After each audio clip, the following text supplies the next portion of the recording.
All right. Steve Barnes here with Morning Magic, or the Diamond Hour Morning Ritual. This is just my attempt to connect with people, and this for the next 10 days. Every one of these will be speaking to a section of the book that I'm working on the magic formula. I'm going to be I'm going to be talking my way through it and then dropping the recording into a dictation program, probably something online that will enable me to create a transcript. And then I'll drop that transcript into the Google Doc that I'm working on, and that will operate as my rough draft as I move through this. Today, I'm actually moving through the five major steps: map or model, action, gratitude, intention, and conviction, courage, congruence. That C is a little complicated. So we've done map or model, and yesterday we did action. So today, let's talk about G, gratitude. Now, this is kind of interesting today because there were some things that were being talked about on Facebook that had to do with whether or not, as an artist, you were supported by your parents. And I said that the things that people say to you in childhood go deep. Anyone who controls aspects of your survival, sexuality, or social standing, finance will trigger deep survival circuits in your heart. Parents, siblings, spouses, girlfriends, bullies, boyfriends, bosses, and those holding social power over you. Anyone who can withdraw needed approval, joy, resources, opportunities, or tribal identification, especially food, shelter, sex. You're going to be influenced by what they think about you, what they say to you, and what they say about your dreams. What they say can uplift you or destroy you. So, that question of how many writers and artists out there were mocked by their families or spouses for not wanting a serious career. My mother, for instance, was terrified that my ambitions would destroy me, and all she could do, and she did all she could to change my dreams, including tearing up my stories. So, I needed very specific techniques and beliefs to counter that damage. And this is where the notion of the daily emotional flood comes from. We've all got fears, we've all got resentments, we've all have anger. So if you're going to live each day at your very best, remember the meaning of life is to be joyful and of service. So if baked into the magic formula is specifically, how can I be happy? Now, your emotions, according to some experts, are created by three things: what you focus on, the way you use your body, and the language that you use. So you can do this during your 5 minute miracle breaks. All you have to do is to focus on something you're grateful for. Now, there are people who will automatically kind of say, I don't have anything to be grateful for. And all that they have done is they have disempowered themselves for the things they accomplished earlier in life. I know when someone says that they delete a huge amount of information and they're not speaking the truth. That they learned to walk and talk, ride a bicycle, make love. When they first learned those things, they were grateful. They were proud of themselves. But over time, you stop that. So you forget what it feels like to be grateful that something good has happened to you. And the problem is that unless you're grateful for what you've already got, how are you supposed to believe that tomorrow could possibly bring good things? The people who think, I've never had anything, they're going to think, and that's the way it's going to stay. People who think I have had many blessings in my life, it's much easier for them to believe that tomorrow might bring another blessing. So if you don't believe that tomorrow can be better than yesterday, why should you try? I mean, seriously, why should you even get out of bed? It's a struggle. If success is the progressive realization of a worthy goal, and the core goal is to be joyful, then very clearly what we're looking for every day is a way to move more away from pain, further away from pain, and closer to pleasure. And when our hearts fill with joy, we naturally evolve to want to give service to others. That's the model that I'm playing with. That's the model that I'm asking you to consider. That we start by wanting to move away from pain.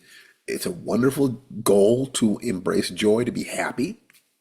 And then when you do that, one of the ways that you know that your heart is full is that you want to help others. The only thing you have to be careful of there is don't open your heart to wanting to help others unless you are actually safe. So trigger your survival drive.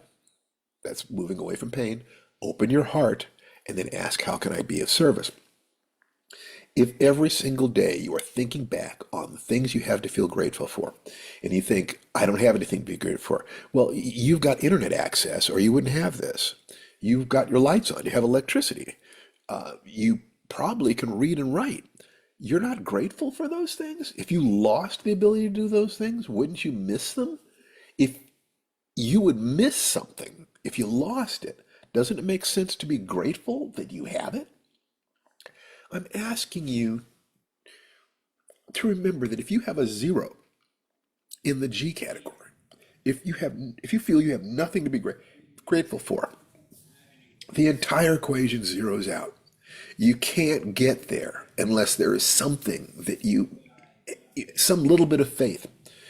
Gratitude is the antidote for anger, fear, lack of faith. You can't be grateful and angry at the same time. No, it's difficult. I mean, sure, there's somebody out there who's saying, well, I can be grateful. I landed that punch and I'm still angry. You're fighting to not hear what it is that I'm saying, and that's okay. This message isn't for everyone, but I'm hoping that it's for you. I'm spending my time and energy creating this for you. If you will give me 2 months, 6 weeks, where you play with these ideas, willing to look at whether or not they're true, and just be sure you have at least a one in each of these categories, a little bit of a map, taking action every day towards your goal, creating gratitude, clear goal, and you feel that these actions are in alignment with your heart. Okay, that's MAGIC. Congruence, conviction, character, that these actions are you. And the way that I generate gratitude is, and then do this every morning. I could do it during my 5 minute miracle, but the larger version of that is the morning ritual, where you take one of those 5 minute miracle breaks, expand it out to 10 to 20 minutes, and while you are moving, dancing, I use Tai Chi, yoga, 5 Tibetans, any number of different things. I don't recommend swimming. You are saying out loud, I am so grateful for. For me, I will say, I'm so grateful for the people. I'm so grateful to have a strong, healthy body. I'm so grateful for the people who love me and trust me.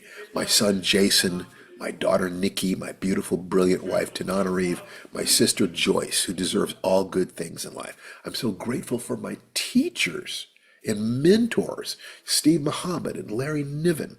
And I just go through this. And people who I've known personally, people who I've studied, people whose work I have appreciated, who I believe brought joy into my life or provide role models of possibility.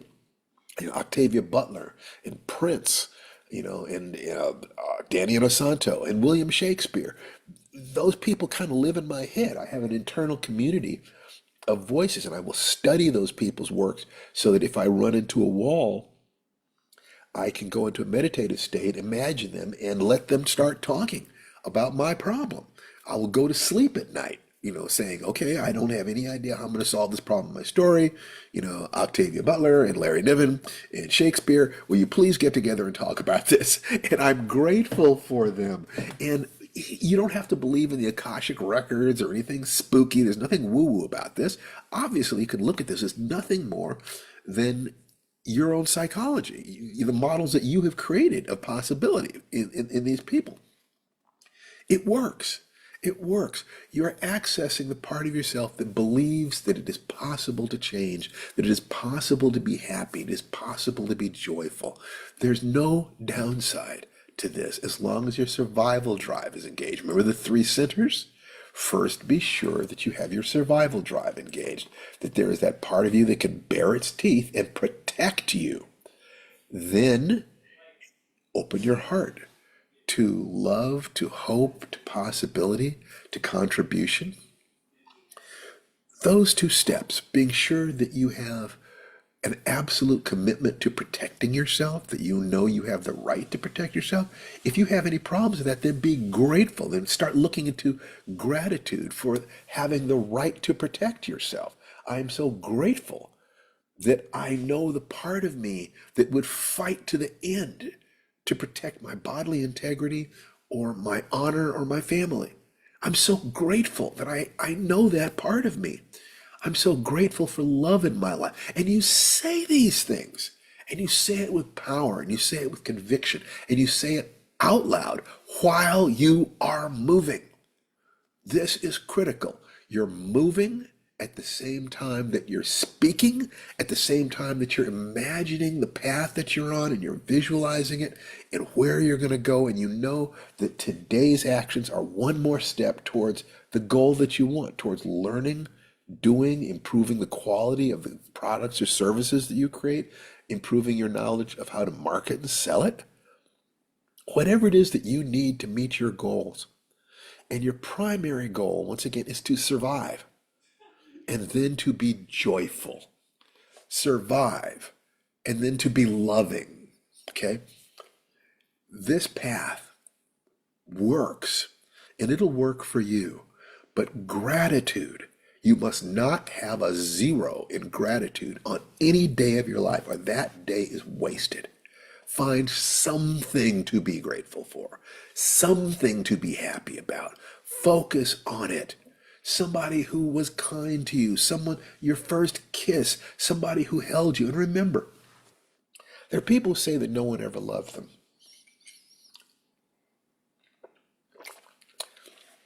If no one had ever loved you, you'd be dead.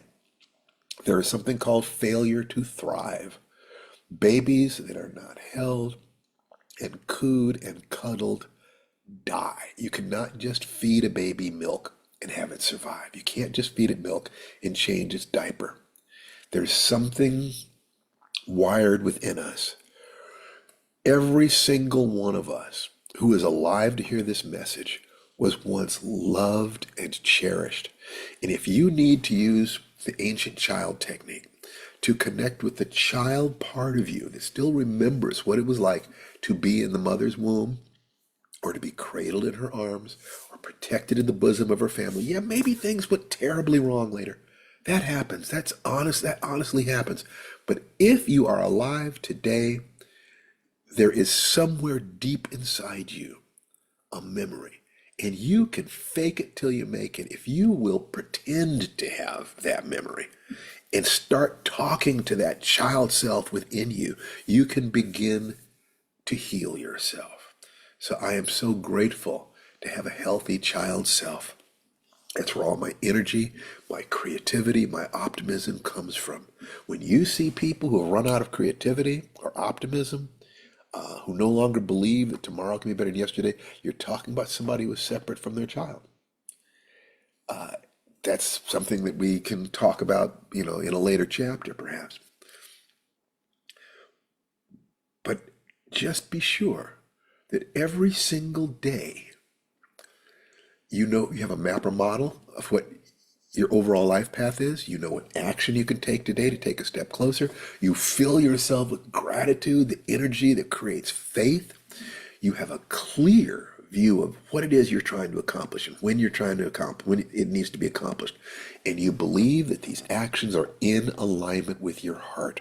You are in integrity with yourself to do these things. Gratitude. Be grateful. And if you've enjoyed this message, I hate to say this, but be grateful that you found this place. Be grateful that you found this message. Be grateful that you found somebody who is, I can't swear that I'm right or right for you, but what I can swear is that I'm doing the absolute best I can to deliver the goods to you every single time. I'm grateful that I have a chance to talk to you. I'm grateful that I have a chance to share with you. And that is true. I'm grateful for my students because the path of mastery is a master is always learning, always doing, and always teaching. So in a very real sense, I cannot be a master without you. Thank you. You take care. I'll see you next time.